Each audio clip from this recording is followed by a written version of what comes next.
Hola, soy Héctor Aponte Alequín y esta es la introducción al vídeo 7 principios prácticos de la comunicación efectiva escrita.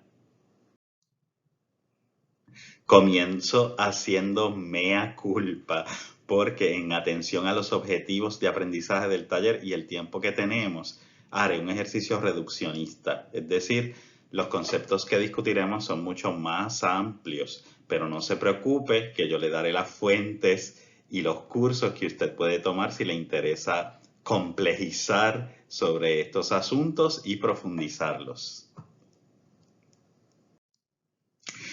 Primero, antes de ir a los 7 principios prácticos de la comunicación efectiva escrita, hay que entender cuál es su fundamento teórico. El fundamento teórico principal de estos 7 principios es el modelo general de la comunicación o el MEG, como se le conoce por sus siglas. En español, claro está. El MEG, quizás muchas de ustedes lo conozcan y se resume en el siguiente diagrama tomado del libro de Aguado 2004, página 28, el libro sobre teorías de la comunicación e información. Este esquema básico de la comunicación fue creado por Shannon y Weaver en los años 40-50 y se resume muchas veces también como EMR por las siglas de emisor, mensaje, que está por aquí, pero lo vamos a ver más por acá ya mismo, y receptor, emisor, mensaje, receptor. Según este modelo, la comunicación ocurre de esta manera, como está en esta figura. Existe una fuente, en este caso voy a usar de ejemplo este video que ustedes están viendo probablemente en YouTube. Existe una fuente, yo obtengo la información de esas distintas fuentes, lo codifico en un mensaje que planifico para ustedes. Yo soy el emisor de ese mensaje, emito el mensaje, produzco el mensaje. Ese mensaje se codifica en una señal que codifico, usé la palabra codifico porque yo accedo a mi código que está en mi cerebro, que es el español, la lengua española. Lo codifico en una señal que ustedes reciben. Pero puede ser que en esa señal haya fuente de ruido, puede ser que mi voz no sea efectiva, que yo no les caiga bien, que el video de YouTube esté dañado y esa fuente de ruido interviene en ese mensaje, lo daña un poquito. De todos modos, ese mensaje ya convertido en señal pasa al receptor, que son ustedes, y ustedes lo decodifican, reciben el mensaje y lo llevan a su cerebro, que sería el destino o cualquier otro uso que le den a esta información. Ese es un ejercicio, como dije, reduccionista de lo que es el modelo, creado por Shannon y Weaver. Muy importante es Claude Shannon y Weaver. Claude Shannon aparece en la foto tomada de History of Computer Science Web. Es muy importante no confundir este Weaver con Richard Weaver, que es otro teórico de la comunicación, autor de la teoría de los términos supremos, que estudiamos también en algunos cursos en los que uso este video. Así que no confunda este modelo con Richard Weaver, término supremo. Terminada esa aclaración, proseguimos con el modelo general de la comunicación. Como les comenté, se reduce popularmente en sus componentes de emisor. Esta parte del medio que ven aquí, pues sería, aquí es que se coloca el mensaje para términos conceptuales y el mensaje llega al receptor. Por eso es que también se le conoce como EMR. Emisor, mensaje, receptor. Yo soy el emisor de este mensaje que ustedes reciben y ustedes son los receptores que lo decodifican, entienden y usan para sus distintos destinos. ¿Qué sucede con este modelo general de la comunicación? ¿Es útil para todos los contextos? Veamos. La siguiente imagen puede ser que si usted es puertorriqueña o puertorriqueño, evoque algún sentimiento en usted. Mírenla. ¿Recuerdan este anuncio, Los colores de mi tierra, de una compañía de pintura? Este anuncio, cuando ustedes lo ven, escuchan la canción, la voz de esos hombres que cantan, el ritmo que se identifica con Puerto Rico, con lo caribeño, las imágenes que pasan por esas pailas de pintura, todos esos elementos provocan unas emociones y unos sentimientos en ustedes que nada tienen que ver con el mensaje en sí. Si analizamos el mensaje literal, pues no tiene ningún sentido, unas pailas de pintura de un lado hacia el otro con una música de fondo. Pero esa combinación evoca unos sentimientos y emociones que no están en la señal. Por lo tanto, el MEG, el modelo general de la comunicación, no es muy efectivo para explicar cómo operan los mensajes de la publicidad. O como ejemplo, estoy dando estos dos elementos que veremos ahora como ejemplos. Hay muchas más situaciones que tampoco explica bien. Así que el MEG no es muy efectivo para explicar los mensajes de la publicidad, es decir, en muchos ámbitos de persuasión. En cuando estudia la persuasión, pues no es tan efectivo cuando la persuasión está en mensajes como los de la publicidad, que integran elementos periféricos que no se calculan necesariamente o que no están literalmente en el mensaje, en la señal, que no están codificados, sino que están interpuestos o colocados sin que transmitan un mensaje literal. Miren esta otra imagen del poema de Julia de Burgos, Ay, ay, ay, de la Grifa Negra. Este poema lo pueden leer o lo pueden recordar, lo pueden buscar. También evoca unos sentimientos y produce un extrañamiento, lo que los teóricos formalistas rusos llaman en teoría literaria el extrañamiento. Ese mensaje ocurre de esa manera porque es poesía, es arte. Y cuando lo leemos, no necesariamente su emisora, que fue Julia de Burgos, tenía la intención de que entendiéramos lo que dice ahí y que lo usáramos para un destino, sino que también probablemente tenía una función expresiva que al llegar a nosotros puede ser que nosotras como lectoras le demos un significado distinto a lo que la autora o el autor produjo. Esa es la dinámica de la literatura, incluida la poesía y de todo el arte. El modelo general de la comunicación tampoco funciona para explicar esta dinámica porque no se trata de crear una señal siguiendo unos patrones para que la receptora o el receptor lo decodifique y entienda lo mismo. Puede ser que la receptora, el receptor entienda algo distinto y tenga otras funciones como la emoción, la belleza, el extrañamiento, el placer, que no necesariamente están recogidos en una señal, en una información. De modo que el MEG es poco efectivo para dar cuenta de la complejidad de estos actos comunicativos. En eso están de acuerdo, no es que yo lo diga, es que estamos de acuerdo muchísimas personas, incluyendo teóricos y especialistas en este tema. Ahora bien, queda la pregunta, si el modelo general de la comunicación no es efectivo para este tipo de mensajes, pues ¿por qué se sigue enseñando en los cursos de lengua, de redacción, de comunicación oral? ¿Por qué sigue estando presente en los textos escolares? ¿Por qué se sigue enseñando? La primera razón por la que se sigue estudiando el modelo general de la comunicación o el MEG, diciéndolo así, tratando de hacerlo fonéticamente, es que sirve de base para establecer crítica.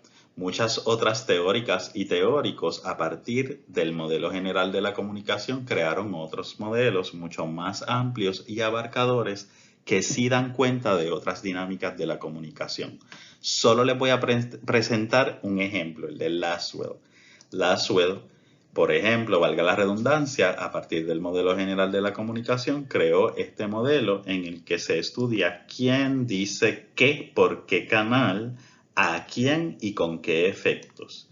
Quién, el emisor, da paso a estudios sobre el control del mensaje, que el mensaje da paso al estudio sobre los contenidos, por qué canal, el medio tecnológico y formal, da paso a los estudios sobre el medio, a quién, que da paso a los estudios sobre la audiencia, y es el receptor, se refiere al receptor o la receptora, y con qué efectos. Esta es una adición que hace Lasswell, añade la respuesta de esa receptora o receptor, que da paso a los estudios sobre los efectos de la comunicación. Este es solo un ejemplo de cómo el modelo general de la comunicación sigue siendo pertinente como punto de partida para establecer estudios más complejos que quizás lo derrotan o lo cuestionan, pero no se puede cuestionar lo que no existe. Así que gracias a tener ese modelo, gracias a que tenemos ese modelo general de la comunicación, podemos crear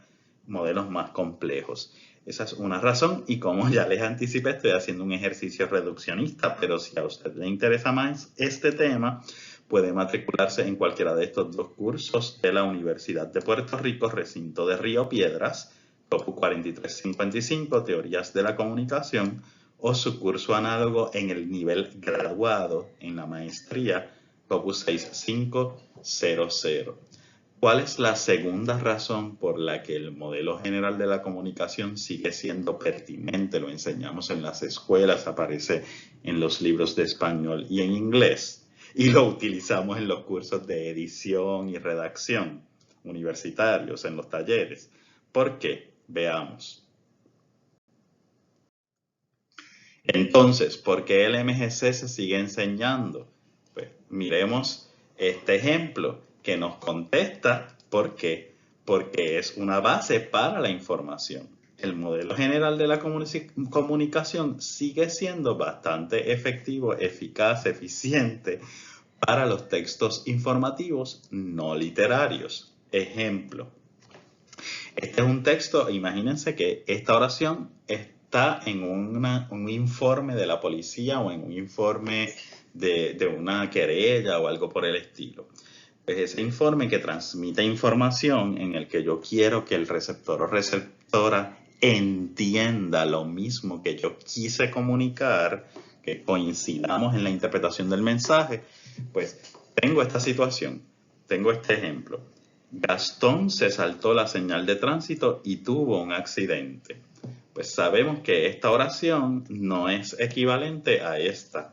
Gastón tuvo un accidente y se saltó la señal de tránsito. En la oración 2 no hay un orden lógico de los eventos. Por lo tanto, el modelo general de la comunicación permite que el emisor o la emisora calcule, utilice sus herramientas del código lingüístico, en este caso, para calcular el mensaje de una forma que el receptor entienda exactamente lo mismo. En las matemáticas, para contrastarlo con otros sistemas, contrastar la comunicación con otros sistemas de signos, las matemáticas existe la propiedad conmutativa. La propiedad conmutativa establece que el orden de los factores no altera el producto. Así que aquí tengo un factor, se saltó la señal de tránsito, y lo sumo a tuvo un accidente. Y se supone que según las matemáticas el orden de esos dos factores no altera el producto. Pero podemos observar que en la 2, si decimos Gastón tuvo un accidente y se saltó la señal de tránsito, pues sí se altera el producto, porque no hay una comunicación efectiva de lo que ocurrió en vida real. En la lengua, esta conjunción copulativa, la conjunción copulativa Y, tiene un efecto lógico temporal en el discurso. Así que no simplemente suma dos eventos, sino que como emisores, como emisoras, somos conscientes de que lo que aparece antes de esa Y, de esa conjunción copulativa, para el receptor o la receptora también va a aparecer antes en su interpretación del tiempo discursivo, en su interpretación del mundo. Así que lo que está antes ocurrió primero, Gastón se saltó la señal de tránsito y como consecuencia lo que ocurrió después tuvo un accidente. Esta es solo una pequeña razón, una breve razón, mínima razón, por la que el modelo general de la comunicación se sigue enseñando. Nos permite calcular el mensaje.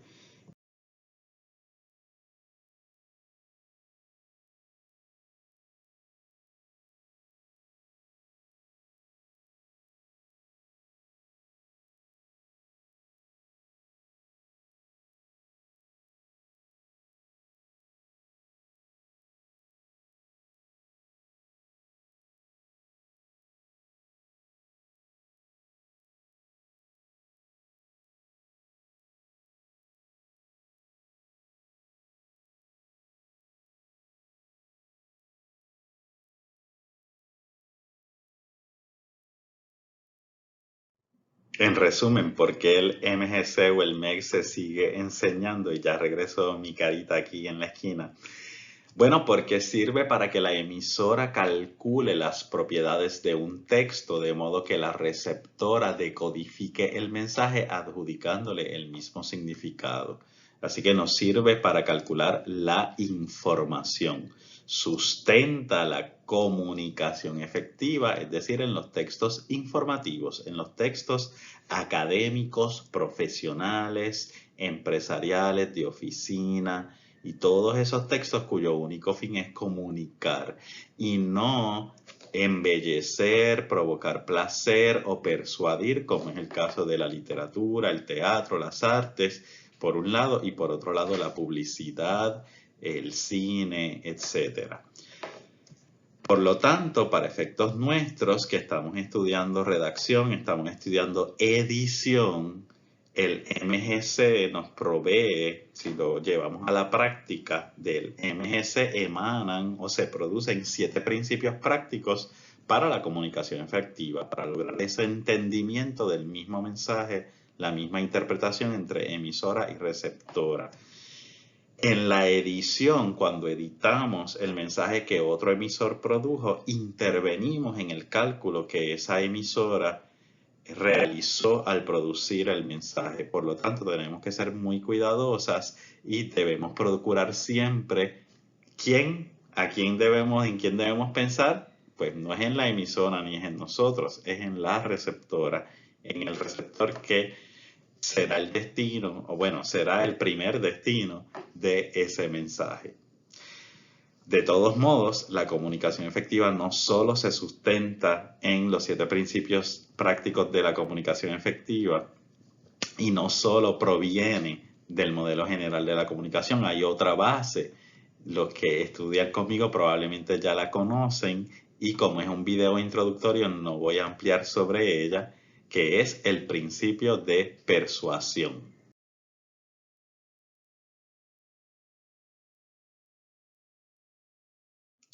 Como les anticipé, no ampliaré sobre el tema del principio de persuasión elaborado por Theun Van Dyke principalmente, debido a que lo tratamos con bastante profundidad en los cursos en los que utilizamos este principio. Por ejemplo, Link 6355, técnicas lingüísticas para edición de textos.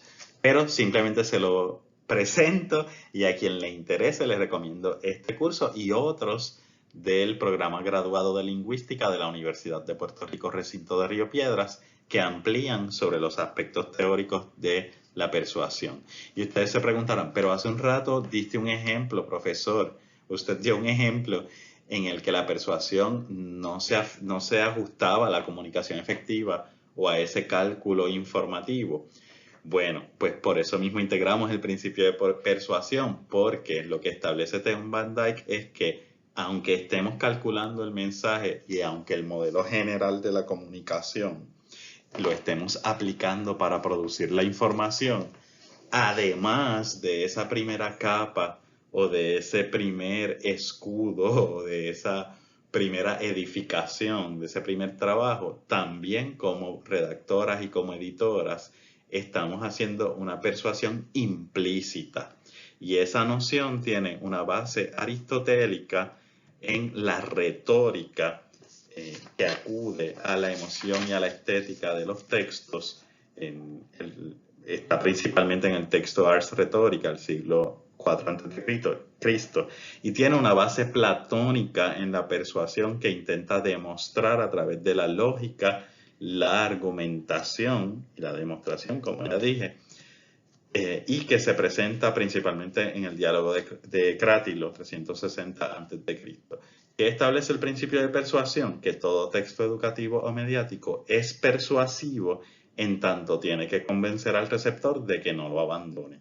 Por lo tanto, aunque no estamos escribiendo mensajes publicitarios ni artísticos, aunque no siempre estamos buscando el extrañamiento, la belleza, la estética, aunque no siempre estemos activando la emoción por medios indirectos como música de fondo, imágenes contrapuestas, como en la publicidad, en el texto informativo sí lo organizamos de una manera que sea fácil de leer, que tenga concisión, precisión, claridad, que logra, con lo que logramos, con lo que se logra, que la receptora o el receptor tenga la disposición de seguir leyendo y no abandone el texto. Este principio, por lo tanto, es súper efectivo porque, aunque no es una persuasión directa, sí es una persuasión indirecta que subyace en el cálculo del que hablábamos hace un rato cuando utilizamos el modelo general de la comunicación. Cuando el emisor o la emisora calcula el mensaje para la receptora, tiene que hacerlo de una forma en que esa receptora, si se trata de un texto, fíjense que texto mediático o todo texto educativo o mediático es persuasivo. Si se trata de un texto, yo tengo que buscar que la persona lea. Una de las explicaciones que da Van Dyck y que ofrece Van Dyck, y recuerden que este es un ejercicio reduccionista, lo que estoy haciendo es mucho más complejo y lo pueden estudiar con amplitud en otros cursos. Pues lo que hace Van Dyck nos dice que la sociedad capitalista, en las sociedades occidentales, pues de alguna manera el texto informativo, la comunicación también es un producto.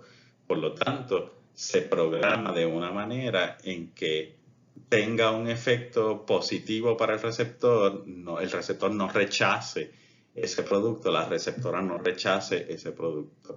De modo que trabajamos con la señal, así que sí, el modelo general de la comunicación se aplica en el sentido de que calculamos esa señal, pero en ese ejercicio que parece matemático, o simplemente no matemático, un ejercicio calculador o programático, subyace una intención que en realidad es persuasiva. Por eso es que necesitamos los 7 principios prácticos de la comunicación efectiva para que el texto funcione y la reacción de la receptora sea positiva, sea de acogida, de acoger ese texto.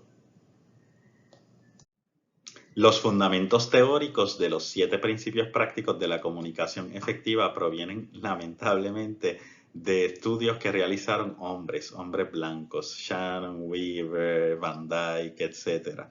Pero en un próximo taller abordaremos una alternativa.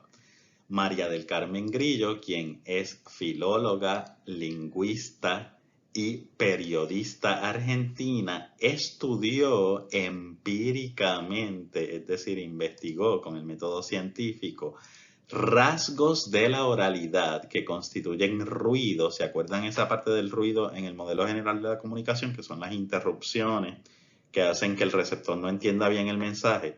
Pues ella estudió, cuantificó rasgos de la oralidad que constituyen ruido en la transmisión de mensajes escritos y a base de esos estudios elaboró unos consejos. En un próximo taller estudiaremos los 10 rasgos de la oralidad y los pueden encontrar también en el video titulado La oralidad en la escritura. Así que tenemos un trabajo muy importante de parte de una mujer investigadora que ha sido base para la edición y la redacción en español en el siglo XXI en cuanto a los textos informativos.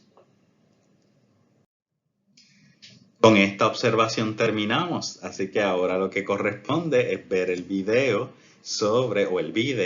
como las dos pronunciaciones son válidas, corresponde entonces ver el video de los 7 principios prácticos de la comunicación efectiva, en este caso escrita y en español. Hasta la próxima. Nos vemos.